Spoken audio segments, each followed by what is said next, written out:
Hi everyone, welcome to the Global Exclusive Podcast. I'm Musple, and this week I'm joined by Barrows. Barrows, say something. We did this last week. Oh, shit. Sorry. Okay, I froze. All right. I did not know. And I'm Okay, also I'm joined here. by Dream. Hi. I don't even know if this is supposed to be a bit anymore. It's just so that people can learn to recognize our voices better. I don't know. I don't trust you. Like, I feel you always have like a joke in your back pocket or an ulterior motive. You're gonna do like one of those weird knock knock jokes and like, hey, Barrow, say hey, and I say hey, and you're like, hey, these nuts.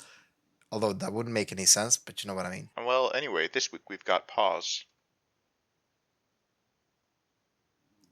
Okay, listen, I need to remember to keep that pause in there, okay? I cannot remove this pause. Mental note to self, do not remove this pause, okay?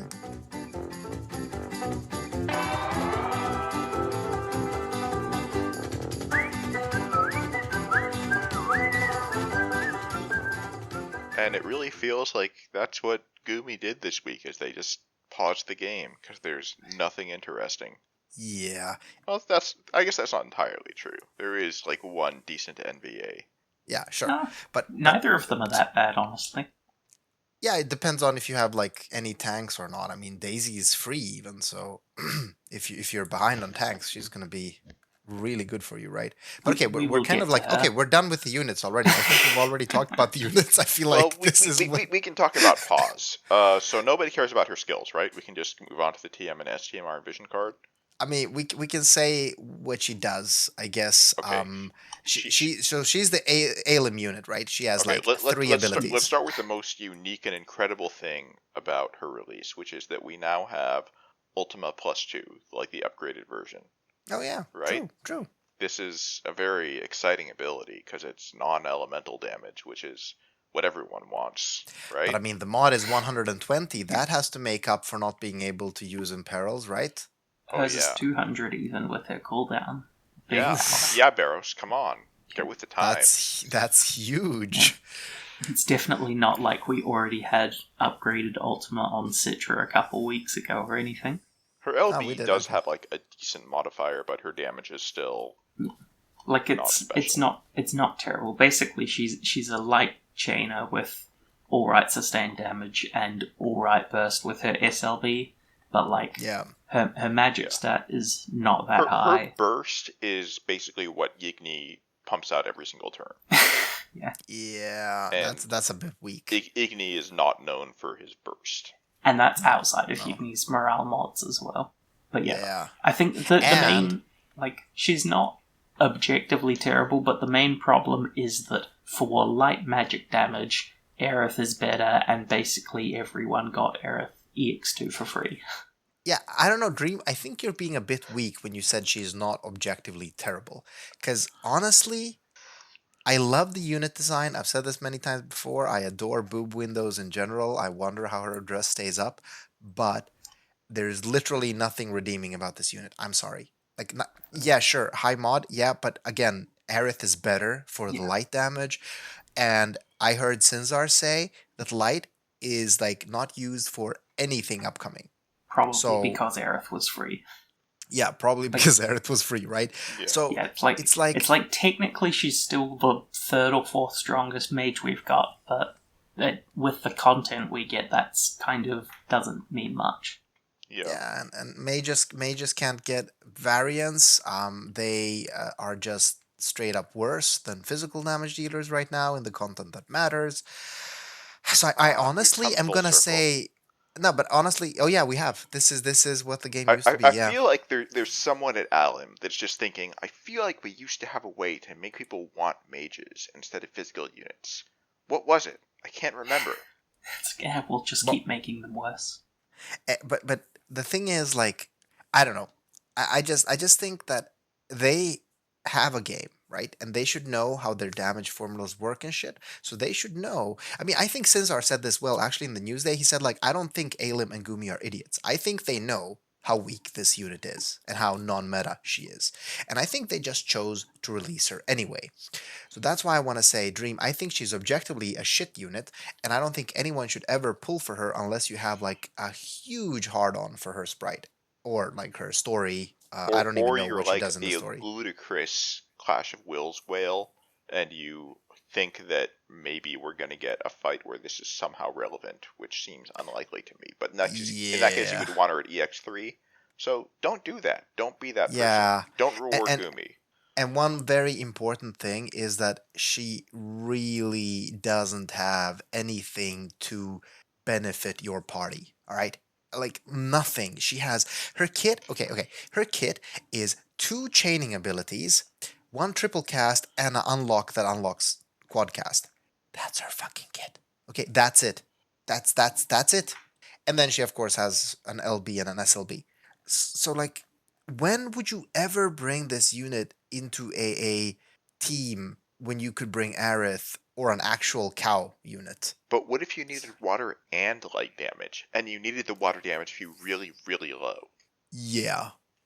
Sure. I guess if that's the use. Or, hey, what if you really needed to do pretty mediocre non-elemental magic damage to all enemies? Huh? Yeah, right, Dream? That's a thing that comes up a lot in... I mean... something.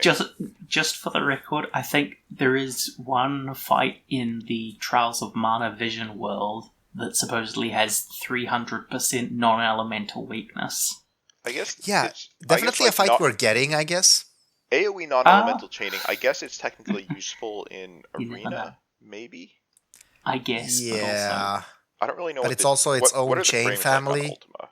I don't know. Bad. Oh god, they break. Never mind. Yeah, I mean, aren't they original Ultima, right? They are original Ultima +2, which is like absolutely horrible. 140, 37, 38, 37, 38, 38, 37. Yeah, it's super weird. I remember when we actually got to unlock Ultimas and chain with them for the first time. It's just terrible. Besides, so, if you care about Arena... If you have 2 Ultima units and offset them by around 19 frames exactly, then you can have a chain. Yeah, you could do that manually, right?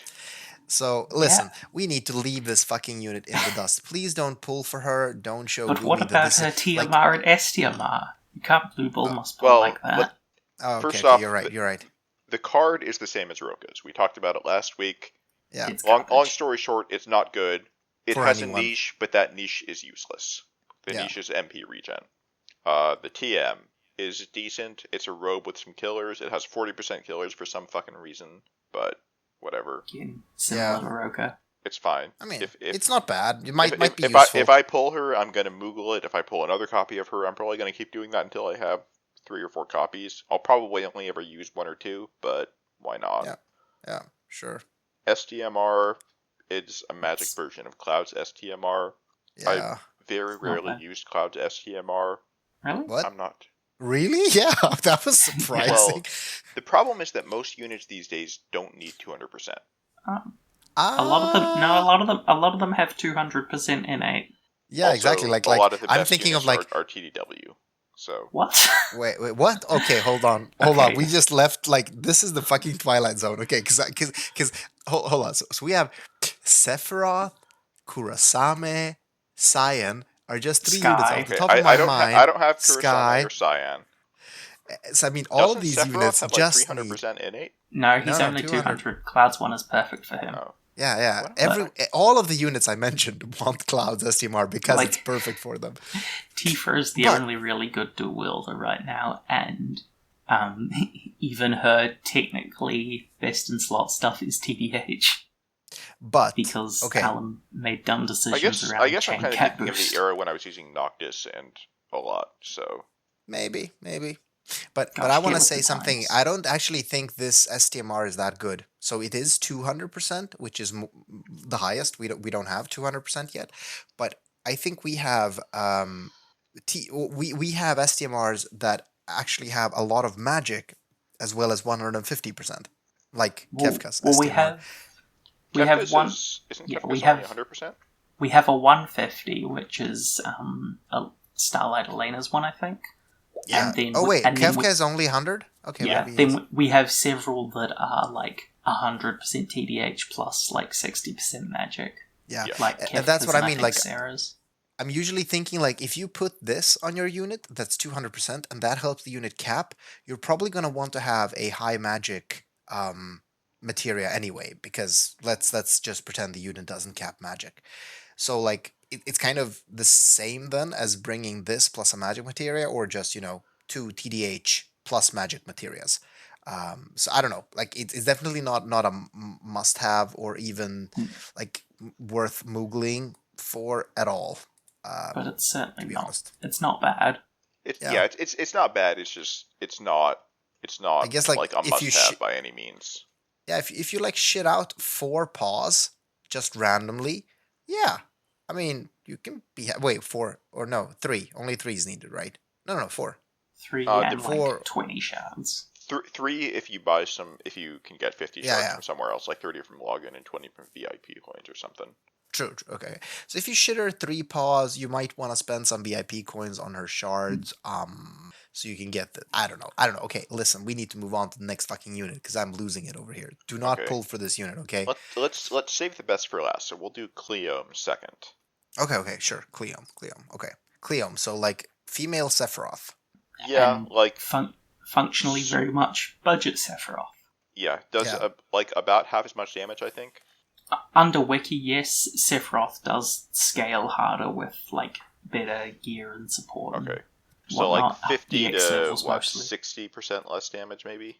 Yeah, 65. Maybe even like 75, because whale scaling's ridiculous. But yeah, like she gets up to 1500 flat attack, and her mod's not bad. I think it's 230 when stacked. So she's honestly no slouch. I would say she is the strongest NVA damage dealer we have so far. And Queen and Machina weren't bad either. And I'm pretty sure that Sinzar mentioned Cleome in that there will be DV fights where you'll actually want to bring her over other units because of her, like, because it's gonna be Dark Week. And if there's a dark base fight, she'll definitely be a good choice for that. I'm looking at the damage spreadsheet, and I just glanced over at the hybrid column, and it is really funny how far behind the top hybrid unit is. I'm glad that it's like this, because hybrid units are miserable in the builder. They take like 4 years to build, but at the same time, I really like them. The thing is, it's just that we have a game right now that just does not support the hybrid playstyle. Like there is literally like the only place you could bring a hybrid is for the final stage. I think of if DV, they want to do hybrids, the way to do it is you make a unit that's physical in base form and magic in shift. Exactly. Like I don't think actual hybrid attacks are even a good that idea. Tends to like not really work well with vision card and stuff though. Yeah. Well, they can make vision cards that support it. It's not like it would be too powerful. They can like I guess. make the cards very slightly worse so that pure units don't want them, but they're still good enough for hybrids. The problem is that all the hybrid cards are just so terrible. Kurosame's card now exists and isn't bad. I guess, yeah. But, because that's 100. But, like, I guess if you made them hybrid, but just, like, gave them good innate killers and really high, like, innate magic stats, and then just let them kind of gear for the physical, it'd be alright. And you can tell how boring Cleome is, because we've already stopped talking about her. Yeah, I mean, there's not much to say. She has a Brave Shift. In the Brave Shift, she has an LB that hits hard, and you might use her for a future DV. So if you have a couple, make an NVA and put her in your. Where do we put units? Like in a bag? Are our units in a bag, or are they more like in a box? It's called a box. A unit box. Hey, Muspel, put your unit in my box. No. But anyway, like, and compared to, like, she has a bit of an awkward shift cooldown because it's like a 3-turn trance shift and then with 4-turn cooldown, which gets a bit awkward because you have to stack her LB. But if there is like an actual rare fight that you need sustained damage on, she has a couple of surprisingly strong off turns, because like her base form finisher thing, when max stacked, has about 1,000 mod, which is pretty high, and then her cooldown chain in shift form is also like 600 or something, pretty high as well. I think the big thing to keep in mind is that with that 3-turn duration and her LB needing to be stacked up twice before it hits full modifier, that means you're going to have to fill her LB twice. Assuming she's high enough EX level to start with a full LB gauge, which happens at EX2, then you're going to need to fill her LB on turn 2 and turn 3 if you want her to get her max burst, which is, her LB costs 40, so it's not like that bad, but 40 is still a fair chunk of LB crystals. Sure, I mean, but it's doable. And that's if you want it like really early in the fight. If it's a fight where you can like wait a while, then you can just wait till like 8 or 9 for a second shift if you need to. Nobody has time for that. Literally nobody has time for that except like Sinzar. Yeah, it's like I don't know. I've seen some high level DV clears. Yeah, of course. I mean, all of them go to. Yeah. Her STMR and TMR are fine, I guess. The TM is killers, not much, but whatever. They're not great at this point, to be honest. The STMR is a weapon with killers, but the attack is a little low, and it's a two-handed katana, which... It's generally going to be worse than Cleo Stars 1, which has like another 28 attack, or 26 attack. Maybe Sephiroth would use it in very rare situations, but I think it would... Sephiroth definitely wouldn't, because he gets 500 flat from his own one. I could see, like, if there was a dual race machine and Reaper enemy, maybe he would use this thing. No, he wouldn't. No, listen, no way. There's literally no way he would ever prefer this. No. So just stop trying to sell this unit. It seems like you have a thing for schoolgirls, but stop trying to sell this unit, okay? Like she's good, but in one fight. She's okay. Yeah. So the best for last, you said, Muspel, and since Muspel is Muspel, I think everyone has guessed what the role of the last unit is. Physical cover tank. NVA Daisy. Hooray. I mean, she is really good. She is really tanky. Very slim kit, unfortunately. Like, you're not going to be getting... Well, or at least her Brave Shift. Of course, when she came out in JP, she was... Like, Daisy, original Daisy, 7-star Daisy, she was, like, really, really strong when she came out in JP, right? Like, people she was really very solid. Her. Yeah. And she's, like, kind of... Well, she has a lot in her kit. She had a lot of good stuff. But now, like, that is very outdated. And what she got in her Envy kit... I mean, also it's alright. Like, what? 5 skills for a shift form, and all of them are useful, so that's honestly not terrible for an NV these days. No, but I don't think there's anything additional in it, right? That's what I'm saying. Her 3 magic skills are also okay, and part of her multicast. Oh, wait, I did not even see she has... Oh, okay. Huh. She actually has N stone. Interesting. Who else has N abilities? Have we seen that before? Someone's got In Thunder. I think a couple units have In Thunder, but I'm not sure if there's any of other elements. Okay. Yet. Never Ending Hope has it. Yeah, Never Ending Hope. Yeah, that's true. I think one of the versions of Sakura does too. So I guess we should mention her Grandis ability, I guess, which is stupidly strong fairy stone mitigation, 99% to all allies. So I think Sinzar mentioned this, but this actually just trivializes the shit out of the Genie's fight if you need it for a turn, because she just will take 0 damage. Yeah, I mean, you wouldn't even have to cover with this, I assume. No, the whole team would be fine, probably. But so that's a nice emergency on certain fights. Yeah, it could also maybe see rare use in Dark Visions if we saw another boss fight with non-elemental magic damage. Oh yeah. Maybe. That's getting very niche at that point, though.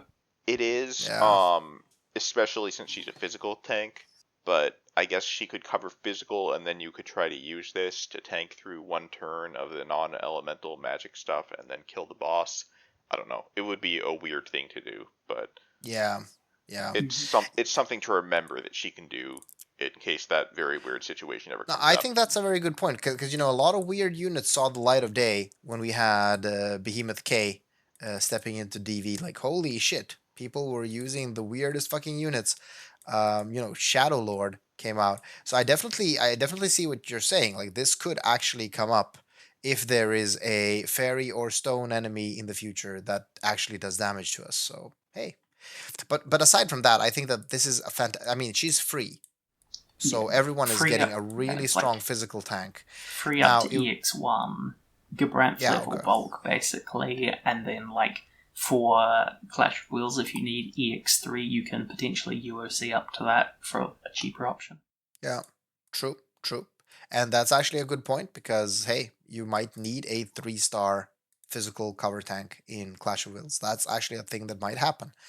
And I don't know if there's that much to say about her, honestly. She's just, I would say, really bulky. One thing rotation-wise, because obviously she has a limited duration shift, which is quite a lot bulkier between stats and having the 75% general mitigation ability. So if you need a small window of really high bulk, she will obviously be in her shift using her 75% general and her 70% physical cooldown. But if you instead need to maintain a minimum sustained bulk, what you probably want to do is leave her 70% physical mid cooldown, because that's in both forms, and then time that to last the same 4 turns to the base form. Oh, okay. And that'll give her better sustained minimum bulk, instead of having a much weaker base form turn that should be liable to die on. Good point. Which is this, and all of this would be incredibly relevant. All of this, the things that we were talking about, would be so relevant if tanks were actually a relevant archetype in this game.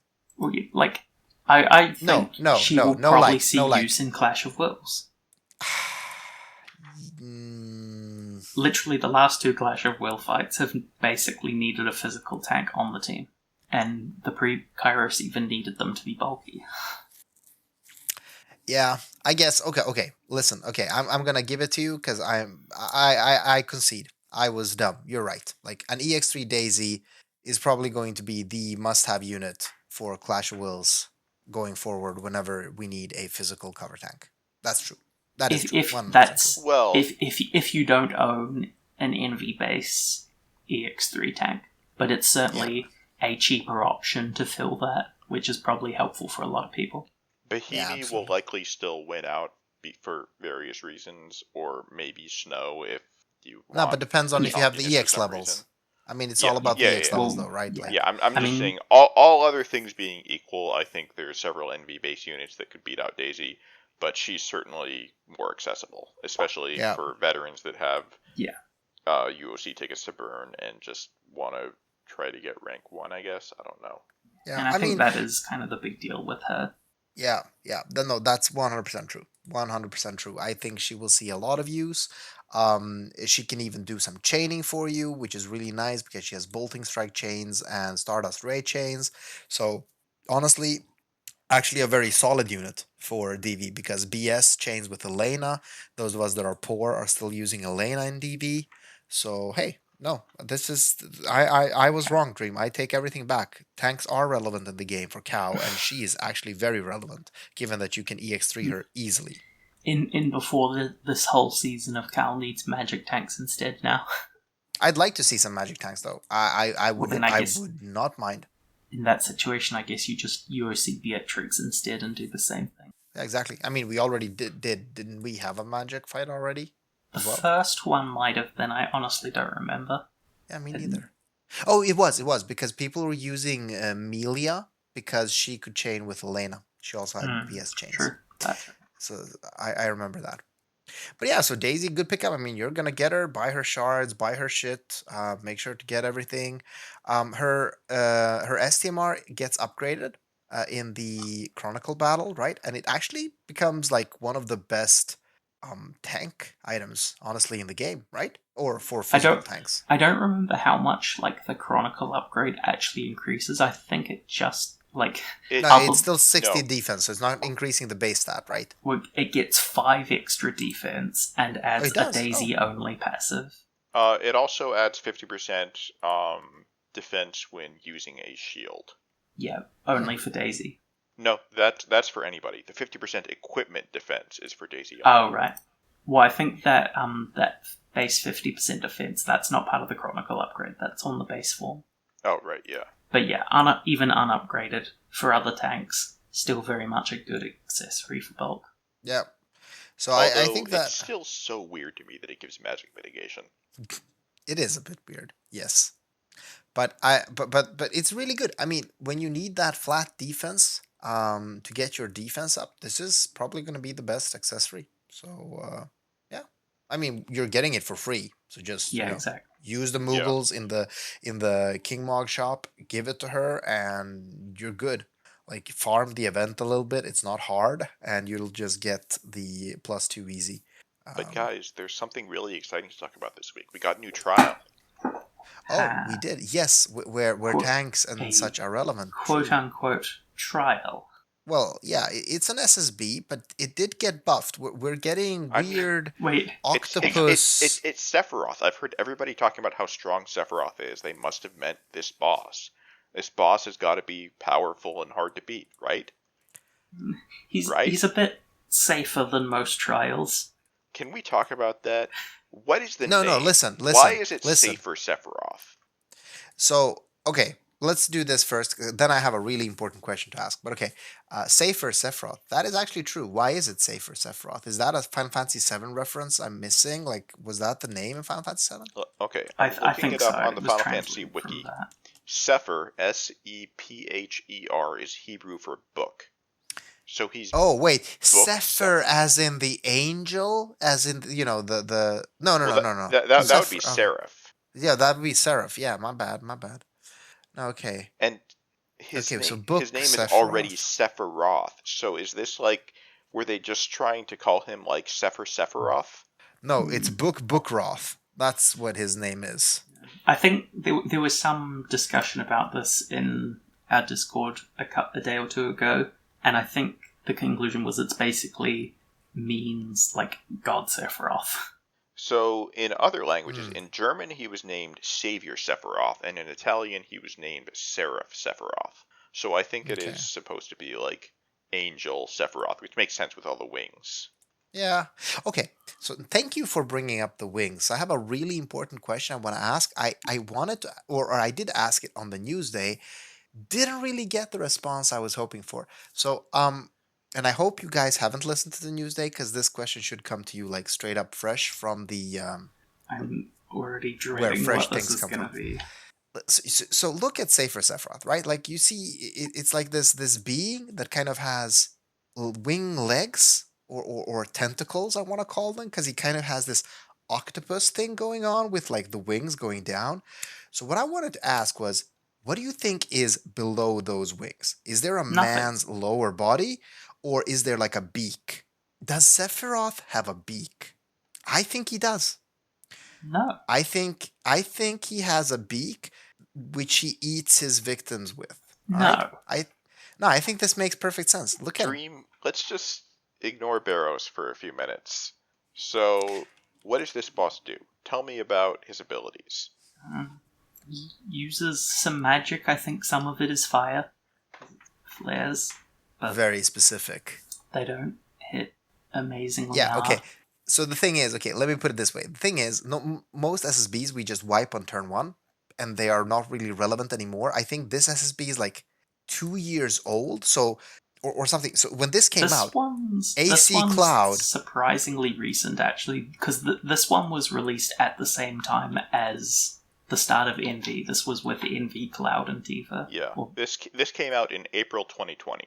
Wait, are you sure? I thought Simzar said this came out before Envy's, and AC Cloud was like the best unit on it. I'm looking at the wiki page with the update schedule right now. 30th of April 2020, which is the same day that Envy Cloud came out. Okay. It was with the first 7R event. It was probably not tuned around Envy's. Because... No, not really. Alum had already kind of phoned in SBBs by that time. So, but here's the thing: they actually buffed the boss's bulk. So you're actually not gonna go in and T1 it unless you're. I don't know. Did anyone do a T1 yet? Maybe people did succeed I think you can with like stacked Sephiroth and Tifa and whatnot. I see a video on the wiki page that says, this is Spanish, I assume, Turno 1 todas las misiones. So I'm assuming that means turn 1 all missions. Your Spanish is muy excelente, Muspel. No, it isn't. I have not taken a Spanish class in over 20 years. Yeah. But yeah, for most regular teams that aren't worried about killing it too fast, it'll probably be 3 turns or something. 3 to 4. Yeah, and you don't have to kill it fast. It's not a difficult fight. You can take your time, so it's fine. Just enjoy. You know what? Hey, here's my tip to the players. You know what? Enjoy this fight. Don't T1 it. Just gear a normal team. Bring a healer. Bring a tank. Bring maybe a buffer, some DPS, and just make a picnic in the park out of it. Enjoy that there's this trial and you can gear for it and you can do some damage to it and it won't kill you. I think people should enjoy this. In fact, I want more content like this. I want more content where I can just casually, without using the builder for 2 hours and reading fucking AI on the wiki, just go in, use my units, and kill the boss. That would be really good. Yeah, it's kind of a nice spot for casual but single clear content fights. Yeah. I sure wish we had single clear fights that were designed for veteran players that weren't score based. Yeah. Like trials? I guess you could call them that. I mean, that would be a good name, right? Would be hard. Yeah. Hey, I have an idea. What if we got I'm just freeballing here, but what if we got a tab in the Vortex that was called Chamber of Vengeance, and we could put trials in there? Well, to break the joke, Chamber of the Vengeful was bad. Okay, sure. I was just I just know that it was called Chamber of something. I'm bad at jokes this late. Okay, Fallen. Okay, Fallen and Reborn are the good ones. Yeah, I'm definitely gonna edit this to make myself sound smarter. You won't. No, I won't. No way I'm doing that. Oh shit! I got it. It's a beak, and there's a penis inside. And that's the end for this week, everybody. We'll see you next week. Bye, everyone.